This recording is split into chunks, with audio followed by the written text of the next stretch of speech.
This is Kugan Cassius for Eiffel TV in association with Scott's Menswear and MGM Marbella. We're in Brentwood, not in Essex, but in Los Angeles at Tony Jeffries' new gym. Right, Tony? All right, mate, good. It's funny you should say that because when I've tweeted about the new gym in Brentwood, I get a lot of people from Brentwood in England saying, "Oh, whereabouts in Brentwood is the gym?" And I'm telling them, like, "Oh, shit, I thought it was the other one." So I'm like, no. So unfortunately for them people, it's in Los Angeles and not in England. That's a shame because you could have had your gym featured on The Only Way is Essex. Is that a good thing? That's a good thing. It's always a good thing. Careful, I'm from Essex, so you know I won't knock people from Newcastle. Oh. I'm not from Newcastle, you fucking knobhead. That got him, didn't it? That one got him, didn't it? That one got him. Tony, I was here 7-8 months ago at your other gym, which you still have, incidentally, and that gym looked absolutely thriving. Yeah. It just every night I was there, it was just mobbed out full of half-naked women. But you've opened a new one here in Brentwood in LA. How's this one been going? This one we only opened 2 weeks ago. It's going slow, but we're faster than we were in the Santa Monica one when we first opened that one. Well, I really had to open a new gym because, like you see, when you were there 7 months ago, it was flooded. Well, I think that size kind of doubled now, and it's super flooded now. And the classes are still awesome, but we opened this second one. We 4 miles down the road, and it's like you've seen, it's an awesome space, and I think it's going to do really well. Do you know when I asked you that, you were so honest because you could have gone, oh yeah, look, it's absolutely mobbed there after 2 weeks. You said it's a slow process and it will get there because it's just 2 weeks old. Yeah, I mean, it takes its time. It's I would love to see it. It's booming, but it's not. It's quiet. You know, it's slow. The word's getting around that we're here, but more and more people is known about it, and the Box and Burn brand, the Box and Burn name is getting out there. So that's the most important thing. Absolutely. You know, it's a silly question to really ask you because I know the answer to this, but how the fuck can you miss England when you're here? You cannot possibly miss England at all, can you? It's all here. Yeah, well, I don't miss England at all. I've got family there. I miss my family. I've not been back to England for 2.5 years now. I'm going back in October for 2 weeks, and I am looking forward to going back and seeing my family and friends. But living out here, it's just like living on holiday. It's awesome. Shorts and t-shirt every day. Living by the beach, right by the beach. It's just, it's awesome. Yeah, I can't disagree with you. But obviously, we know where you're from, and you've taken an interest in what goes home in the boxing world quite a lot, don't you? Yeah.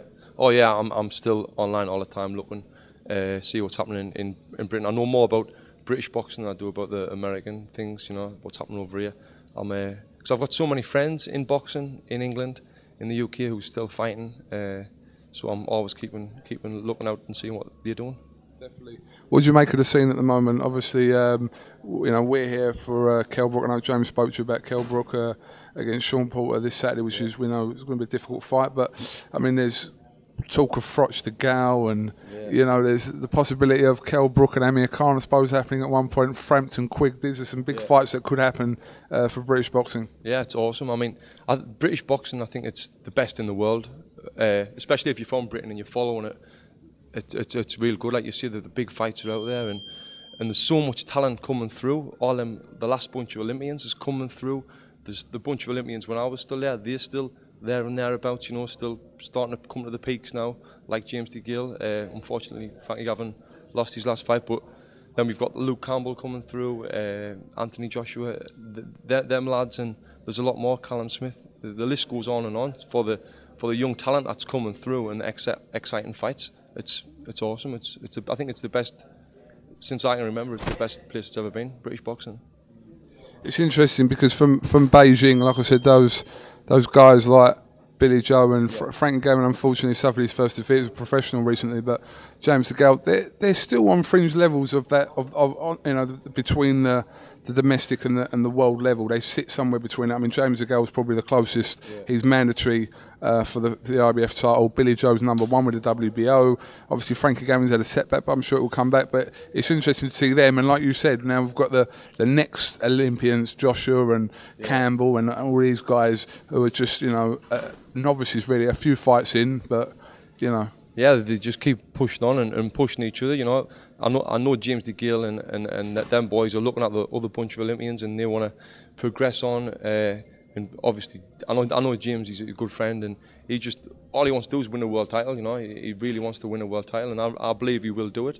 He's wanting to do that since he was an amateur, be world champion, and I think he will do it. And then, like you say, there's a chance with DeGale and Froch. And then Groves is still on the scene. I would love to see DeGale fight Groves again. I don't know, will that happen or not?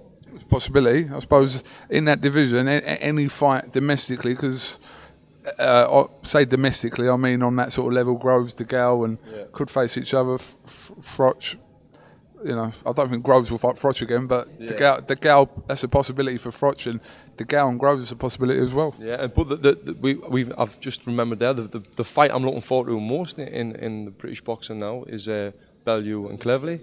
That's the build-up. I think that's going to be quality. The fight's going to be awesome. I'm really looking forward to that. That's another one. I can't believe I forgot about that. That's another huge fight. It's going to be real big and real exciting. Certainly, and I think it's going to be announced very soon, so keep your eye for that. I'll just refer to Campbell and Joshua as novices. Probably a bit harsh on them, to be honest, just to call them. They've had about, I think Joshua's had about 6 or 7, Campbell's had around the same, so I didn't mean it in terms of talent, I probably meant it in numbers of fights, probably. Well, they are, and I only had 10 fights as a professional, and it took like 10 fights to really start to get to know the professional game. I was knocking them out early, and I think Joshua's been doing that as well. So I think it's important to get the ring experience to do the full 8 rounds. And once I'd done 8 rounds, I mean, it was at the end of my career, but then you really learn in the pro ranks when you're getting in there and you're having them tough fights. So once they start having longer fights, going the distance more and getting the more rounds in, they're going to progress so much faster and come on so much better. Were you watching the Commonwealth Games, and what did you make of our boxers from it? I never. I don't know what time it was on. I really never kept track of the amateur boxing. Unfortunately, I feel ashamed seeing that because I compete in the Commonwealth Games, and I was supporting the boys, wishing they'd done well, and I know they did get a few medals. Yeah. There was only one boy I was really interested in, was Warren Baster. I don't know if you know Warren. Yeah. He's from Sunderland. He's a good friend of mine. But when he lost, I really never took any notice of the Commonwealth Games. Yeah, I mean the boys did well. Anthony Fowler done well. Joy Joyce, Fitzgerald, they all done well. So, The medal tally, do you know? I think it was 7, 5 golds. So. Wow, that's good. That's good. So, and when I was there, it was 8 years ago now.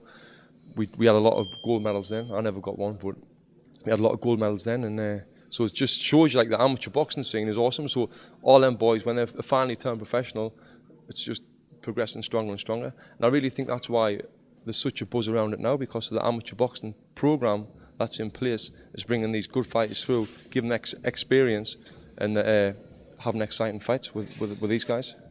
Absolutely. Now, since I was here last in January, what else have you been doing? Oh, well, I don't know, last time you were here, I was telling you about when I was doing that Levi's campaigns and all that, did I? Don't think you did. Well, I was the face of Levi's on billboards and that. Not a big deal, but I was a Levi's model in 2013. Just the back of you? Well, no, I didn't know if it was like the back jean shot. Well, you would think, you've seen me ask, you would think it would be the back. No, it was the face, believe it or not.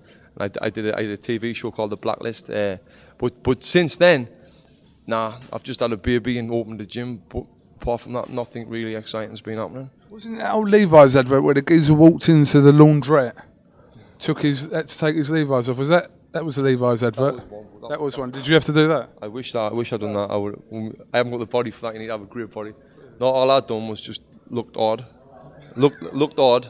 got pictures took, and made a decent stack of money, and we were on billboards in London, in Berlin, in Tokyo, on New York taxis and all that. It was mad, absolutely mad, so surreal. Former model, bronze medalist, and model. I'm a fucking stud. What can you say, mate?